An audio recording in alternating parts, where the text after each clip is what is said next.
établi roi dans le pays de Juda par Nebuchadnezzar, roi de Babylone. Ni lui, ni ses serviteurs, ni le peuple du pays n'écoutèrent les paroles que l'Éternel prononça par Jérémie, le prophète. Le roi Sédécias envoya Jucal, fils de Shélémia, et Sophonie, fils de Maazéja, le sacrificateur, vers Jérémie, le prophète, pour lui dire « Intercède en notre faveur auprès de l'Éternel, notre Dieu. » Or Jérémie allait et venait parmi le peuple. On ne l'avait pas encore mis en prison.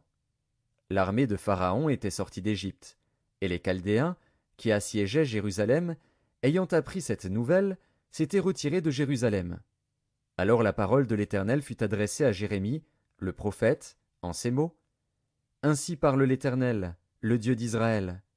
Vous direz au roi de Juda, qui vous a envoyé vers moi pour me consulter, Voici, l'armée de Pharaon, qui était en marche pour vous secourir, retourne dans son pays, en Égypte. Et les Chaldéens reviendront, ils attaqueront cette ville, ils la prendront, et la brûleront par le feu. Ainsi parle l'Éternel. Ne vous faites pas d'illusions, en disant, Les Chaldéens s'en iront loin de nous, car ils ne s'en iront pas. Et même quand vous battriez toute l'armée des Chaldéens qui vous font la guerre, quand il ne resterait d'eux que des hommes blessés, ils se relèveraient chacun dans sa tente, et brûleraient cette ville par le feu. Pendant que l'armée des Chaldéens s'était éloignée de Jérusalem, à cause de l'armée de Pharaon, Jérémie voulut sortir de Jérusalem pour aller dans le pays de Benjamin et s'échapper du milieu du peuple. Lorsqu'il fut à la porte de Benjamin, le commandant de la garde, nommé Jiréija, fils de Shélémia, fils de Hanania, se trouvait là, et il saisit Jérémie, le prophète, en disant « Tu passes aux Chaldéens !» Jérémie répondit « C'est faux, je ne passe pas aux Chaldéens. » Mais Jiréija ne l'écouta point. Il arrêta Jérémie et le conduisit devant les chefs. Les chefs, irrités contre Jérémie, le frappèrent et le mirent en prison dans la maison de Jonathan, le secrétaire, car ils en avaient fait une prison. Ce fut ainsi que Jérémie entra dans la prison et dans les cachots, où il resta longtemps. Le roi Sédécias l'envoya chercher et l'interrogea secrètement dans sa maison. Il dit « Y a-t-il une parole de la part de l'Éternel » Jérémie répondit « Oui. » Et il ajouta « Tu seras livré entre les mains du roi de Babylone. » Jérémie dit encore au roi Sédécias « En quoi ai-je péché contre toi, contre tes serviteurs et contre ce peuple, pour que vous m'ayez mis en prison ? Et où sont vos prophètes qui vous prophétisaient en disant « Le roi de Babylone ne viendra pas contre vous, ni contre ce pays » Maintenant écoute, je te prie, ô roi, mon Seigneur, et que mes supplications soient favorablement reçues devant toi. Ne me renvoie pas dans la maison de Jonathan, le secrétaire, de peur que je n'y meure. Le roi Sédécias ordonna qu'on gardât Jérémie dans la cour de la prison, et qu'on lui donnât chaque jour un pain de la rue des boulangers, jusqu'à ce que tout le pain de la ville fût consommé. Ainsi Jérémie demeura dans la cour de la prison. Jérémie, chapitre 38.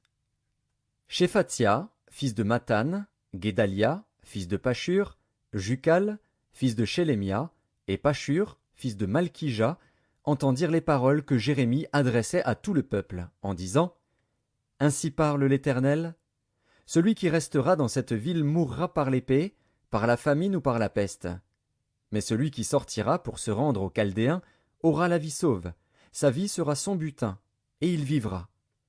Ainsi parle l'Éternel, cette ville sera livrée à l'armée du roi de Babylone, qui la prendra. » Et les chefs dirent au roi, « Que cet homme soit mis à mort, car il décourage les hommes de guerre qui restent dans cette ville, et tout le peuple, en leur tenant de pareils discours. Cet homme ne cherche pas le bien de ce peuple, il ne veut que son malheur. » Le roi Sédécias répondit, « Voici, il est entre vos mains, car le roi ne peut rien contre vous. » Alors ils prirent Jérémie, et le jetèrent dans la citerne de Malkija, fils du roi, laquelle se trouvait dans la cour de la prison. Ils descendirent Jérémie avec des cordes. Il n'y avait point d'eau dans la citerne, mais il y avait de la boue. Et Jérémie enfonça dans la boue. Ebed-Mélec, l'Éthiopien, eunuque qui était dans la maison du roi, apprit qu'on avait mis Jérémie dans la citerne. Le roi était assis à la porte de Benjamin. Ebed-Mélec sortit de la maison du roi et parla ainsi au roi. « Ô roi, mon seigneur, Ces hommes ont mal agi en traitant de la sorte à Jérémie, le prophète, en le jetant dans la citerne. Il mourra de faim là où il est, car il n'y a plus de pain dans la ville. » Le roi donna cet ordre à Ébed-Mélec, l'Éthiopien. « Prends ici 30 hommes avec toi, et tu retireras de la citerne Jérémie, le prophète, avant qu'il ne meure. » Ébed-Mélec prit avec lui les hommes, et se rendit à la maison du roi, dans un lieu au-dessous du trésor. Il en sortit des lambeaux usés et de vieux haillons, et les descendit à Jérémie dans la citerne, avec des cordes. Ébed-Mélec, l'Éthiopien, dit à Jérémie, « Mets ces lambeaux usés et ces haillons sous tes aisselles, sous les cordes. » Et Jérémie fit ainsi. Ils tirèrent Jérémie avec les cordes, et le firent monter hors de la citerne. Jérémie resta dans la cour de la prison. Le roi Sédécias envoya chercher Jérémie, le prophète, et le fit venir auprès de lui dans la 3e entrée de la maison de l'Éternel.